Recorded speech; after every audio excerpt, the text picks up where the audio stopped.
जेवण उशिरा मिळालं म्हणून थेट हॉटेल मालकाची हत्या करण्यात आली आहे। श्रीरामपूरमध्ये घडलेल्या या धक्कादायक घटनेनं संपूर्ण महाराष्ट्र हादरलाय।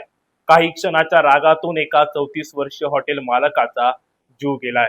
नेमकं काय घडलं सविस्तर पाहूया। श्रीरामपूर शहरातील नेवासा रोडवरील हॉटेल लक्ष्मीनारायण अँड लॉजिंग येथे ही धक्कादायक घटना घडली आहे। मिळालेल्या माहितीनुसार मुंबईहून आलेले 3 जण गेल्या 2 ते 3 दिवसांपासून या लॉजिंग मध्ये मुक्कामी होते। दुपारी सुमारे 3 वाजण्याच्या सुमारास त्यांनी जेवणाची ऑर्डर दिली होती। मात्र जेवण उशिरा आल्याच्या कारणावरून नशेत असलेल्या या पाहुण्यांनी हॉटेलमधील वेटरशी वाद घालण्यास सुरुवात केली। वाद इतका वाढला की त्यांनी वेटरला बेदम मारहाण करण्यास सुरुवात केल्याचा आरोप आहे।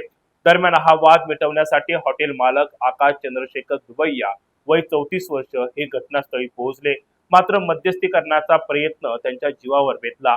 आरोपींनी आकाश यांच्या डोक्यात खुर्ची मारल्याचं तसेच चेहऱ्यावर आणि डोक्यावर गंभीर मारहाण केल्याचं सांगितलं जात आहे। या हल्ल्यात त्यांना गंभीर दुखापत झाली आणि मोठ्या प्रमाणात रक्तस्राव झाला। घटनास्थळी उपस्थितांनी तातडीनं त्यांना साखर कामगार रुग्णालयात दाखल केले। मात्र डॉक्टरांनी तपासणीनंतर आकाश दुबैया यांना मृत घोषित केले। या घटनेत त्यांचे चुलत भाऊ कुणाल दुबैया हे देखील जखमी झालेले आहेत। विशेष म्हणजे घटना घडत असताना आकाश यांचे वडील नुकतेच पुण्यावरून श्रीरामपूरमध्ये पोहोचले होते। हॉटेलमध्ये सुरू असलेल्या गोंधळाची माहिती मिळाल्यानंतर त्यांनी हस्तक्षेप करण्याचा प्रयत्न केला। मात्र हल्लेखोरांनी त्यांनाही मारहाण केल्याची माहिती समोर आली आहे। घटनेनंतर परिसरात मोठी खळबळ उडाली आहे। स्थानिक नागरिकांनी आरोपींपैकी सूरज सुरेश चव्हाण याला पकडून बेदम मारहाण केल्यानं तोही गंभीर जखमी झाला असून त्याच्यावर सध्या उपचार सुरू आहेत।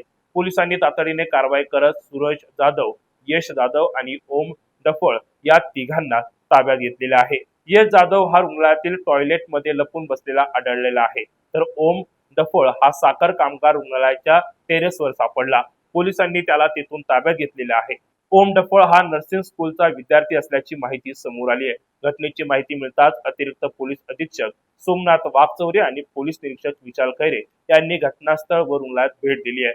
स्थानिक गुन्हे शाखा आणि फॉरेन्सिक टीमकडून तपास सुरू करण्यात आलेला आहे। सध्या या प्रकरणी आरोपींची कसून चौकशी सुरू असून हल्ल्याच्या वेळी नेमके किती जण सहभागी होते याचा तपास पोलीस करत आहेत।